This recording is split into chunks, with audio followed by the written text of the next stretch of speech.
las citocininas, o mejor, que el agua de coco, fue una de las primeras sustancias que se utilizó en los procesos de cultivo de tejidos in vitro.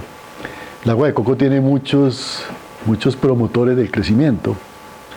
De hecho, cuando existía la navegación a vela y había muchos naufragios, a los náufragos no se les daba agua cuando se rescataban, sino agua de coco.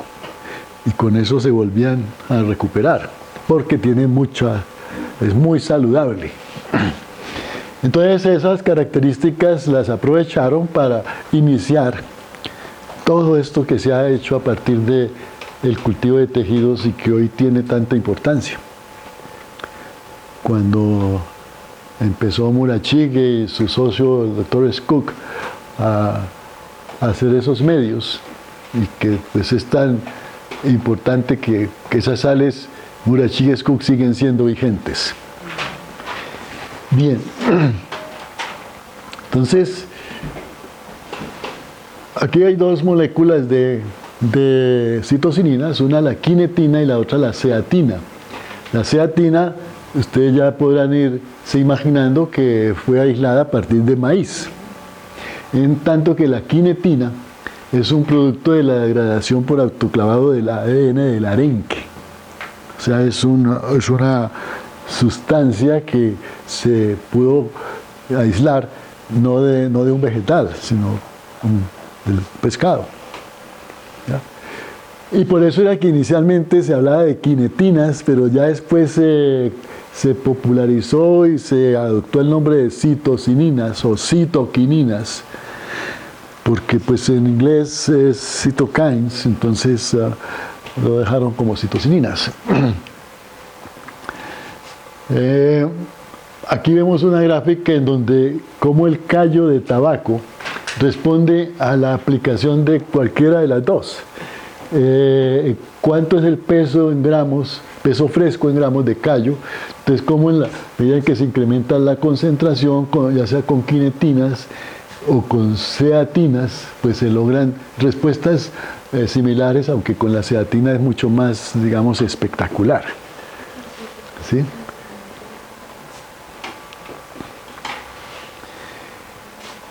Ya de manera sintética, la benciladenina o bencilaminopurina, que se conoce como BA, o el tiairuzón, que también es otra citocinina, pues es lo que se conoce o se consigue comercialmente.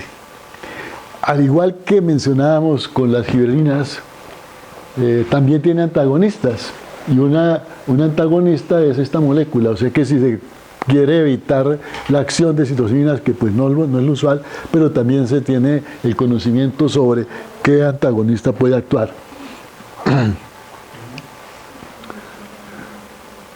Entonces, ¿qué es una citocinina? Y aquí viene un contenido importante, por eso traigo la definición. La citocinina es una sustancia que en combinación con auxina, y eso es la parte importante, estimula la división celular en plantas e interactúa con la auxina para determinar en qué dirección se debe dar la diferenciación de las células. ¿Sí? Esa es la parte clave. Siempre actúan en forma sinérgica. Los mejores resultados se obtienen en forma sinérgica. ¿Por qué? Porque como que se potencian juntas, auxinas y citocininas. La ruta de síntesis.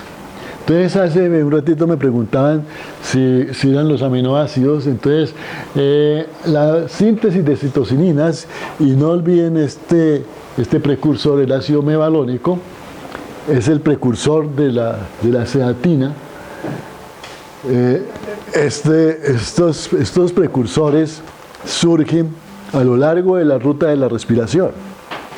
La respiración en la glucólisis y luego en el ciclo de Krebs, que tiene también la fosforilación oxidativa y tiene también el transporte de la cascada electrónica. En esa secuencia de reacciones se van generando metabolitos secundarios que son necesarios para la planta. Entonces la respiración no es solamente toma de oxígeno y emisión de CO2. Tiene otros aspectos supremamente importantes del metabolismo en los vegetales. Uno de ellos es precisamente la síntesis de precursores. Precursores, por ejemplo, de los cloroplastos, precursores de las mitocondrias. O sea que todo esto va finamente encadenado. Entonces, aquí tenemos el ácido mevalónico. ¿Cuál es la síntesis, la ruta? Cuando hablamos también, como sucede con las otras hormonas, ellas son objeto de degradación. Las auxinas, por ejemplo, son muy fotosensibles. La luz las degrada fácilmente. Entonces, cuando hablamos de citocininas, la citocinina oxidasa degrada la citocinina, es decir, las inhabilita. O también se inactiva si se conjuga. ¿Qué quiere decir que se conjugue? Que se junte, que se una. Y entonces puede juntarse con carbohidratos y formar glucóxidos de citocinina y así no actúa. O juntarse con aminoácidos. O también el control que ejerce sobre la acción las auxinas. Recuerden lo que decíamos al comienzo. Entonces son maneras de que la planta tiene una forma de mantener regulada esa concentración de sus hormonas.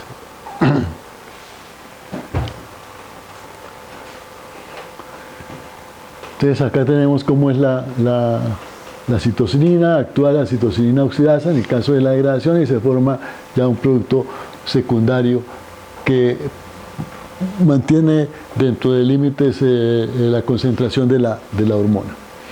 ¿Dónde se sintetizan? Viene otra vez, sitios de activo crecimiento. O sea que en general, auxinas, giberelinas, citocininas, promotores del crecimiento, se sintetizan en sitios donde se está dando el crecimiento.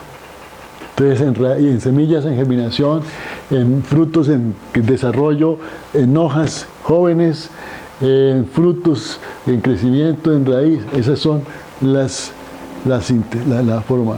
Y el transporte se mueve vía floema y vía xilema, y a diferencia de las auxinas, su transporte no es polar.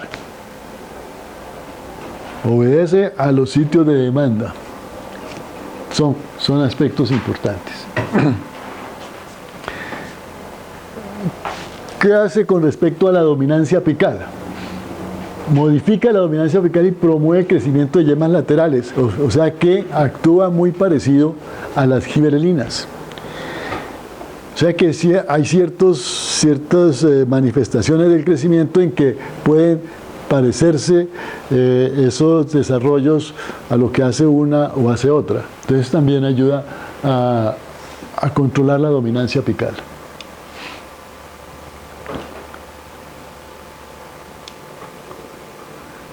La interacción de auxinas y citocininas es precisamente la base para explicar la dominancia apical. Si se remueve la parte apical, entonces va a favorecer la acumulación de citocininas y entonces esto va a estimular la brotación. Por eso dice aquí que las yemas laterales llegan a ser activas y producen sus propias citocininas, auxinas y giberelinas, y si un inhibidor del crecimiento está presente, lo inactivan. Entonces es como una especie de batalla en donde se juntan todos los promotores del crecimiento, ahí están mencionados todos tres, y van a inactivar algún inhibidor del crecimiento que esté allí presente. Entonces la respuesta es la brotación.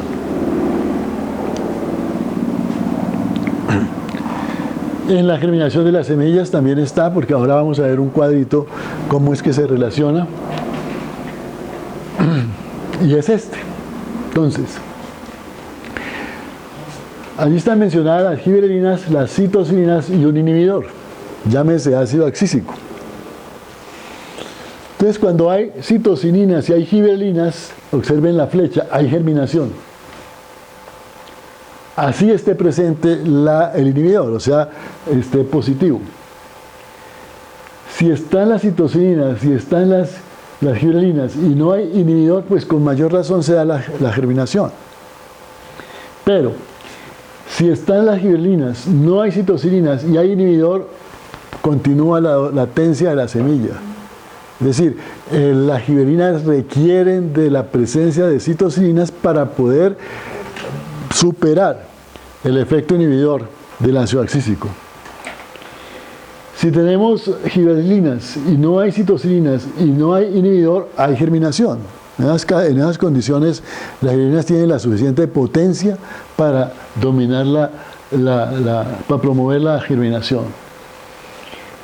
Si no hay gibberelinas, miren, esto es importante, si no hay gibberelinas, no hay citocinas y no hay inhibidores, las semillas siguen latentes. Es decir, ¿por qué? Porque se requieren para que haya germinación. El hecho de que no haya el inhibidor no quiere decir que esto no va a ser interesante. Sí es importante porque se requiere.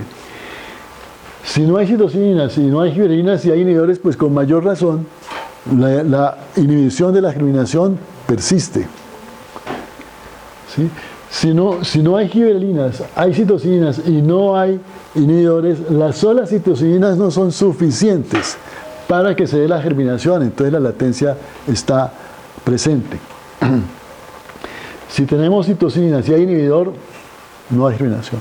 En conclusión, esto nos muestra ese control hormonal que hay de la germinación cuando la latencia es de tipo fisiológica. Y ya les expliqué hace un ratico qué era la latencia fisiológica.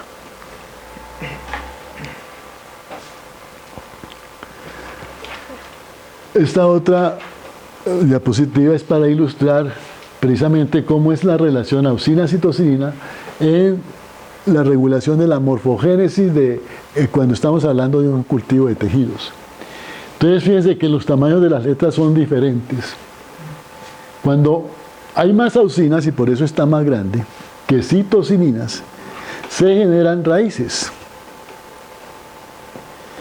Pero cuando hay más citocinas y menos auxinas, se generan tallos. Por eso es que los que manejan estos cultivos in vitro, ellos tienen que estar permanentemente moviendo sus crecimientos dependiendo de cómo avanzan.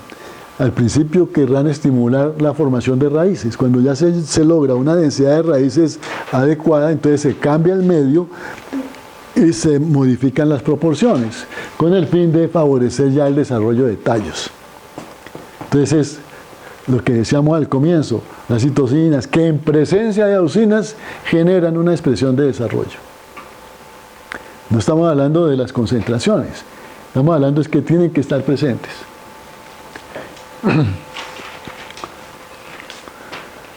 Vamos otra vez al ciclo celular.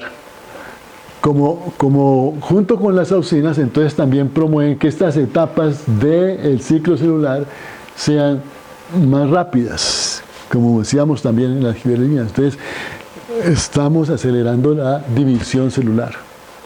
Por eso también viene la palabra citocina de citocinesis, que está asociado al desarrollo de las células. Demora la senescencia de la hoja, por eso también se considera como la hormona de la juventud, porque mantiene la integridad de los cloroplastos. Es decir, controla la acción de la clorofilasa, que es la enzima que degrada la clorofila. Y entonces eso va a influir en la senescencia, en el amarillamiento y posterior caída de las estructuras.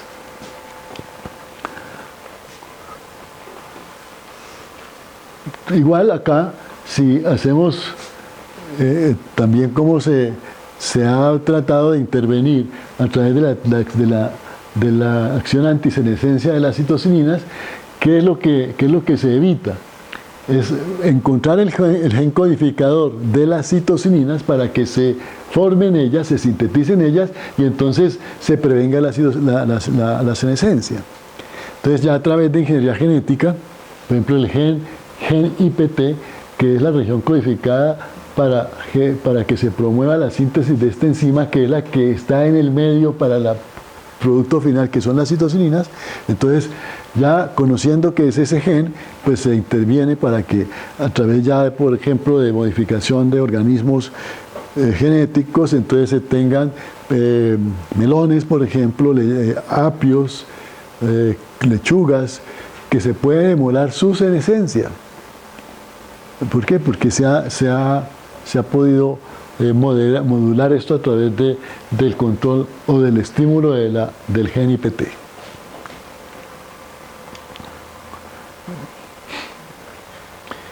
Controla también la floración en plantas de día largo. Entonces, así como hablamos de plantas de día corto, que son las que se cultivan aquí en Oriente, hay plantas de día largo, o sea que requieren días largos para florecer. Las plantas de día corto son noches largas para florecer. Entonces, ¿qué es lo que se hace con la luz? Es impedir que florezcan. Es hacer el día más largo, o sea, la noche menos corta. Entonces, en plantas de día largo, pues acá la floricultura en Colombia se centra más en especies de día corto. Allí también controlan la floración. Pero hay otra cosa interesante, otra vez a la fuerza del vertedero. Es el control multifuncional en favorecer la movilidad de la sacarosa, favorecer la acción del calcio como segundo mensajero y la acción de otras hormonas, de auxinas y de gibberelinas. Ya lo vimos en el cuadro comparativo.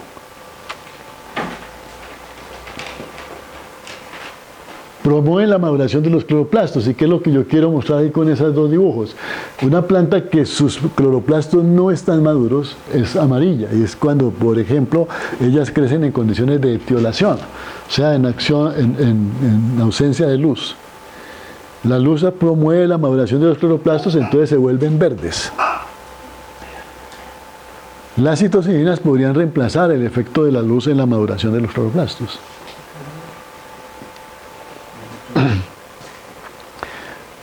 Ya esta es para indicar los diferentes puntos donde puede actuar las citocinas. Entonces, a partir de la replicación, volvemos otra vez al control genético, puede actuar a nivel de transcripción, puede actuar a nivel de la síntesis de RNA mensajero y puede actuar a nivel de la traducción ya en la etapa final conducente a la síntesis de una proteína. Entonces, impactan, digamos, en diferentes fases. Allí es muy importante la presencia del calcio a través de una molécula que contiene calcio que se llama el calmodulín, que actúa como amplificador de esa señal.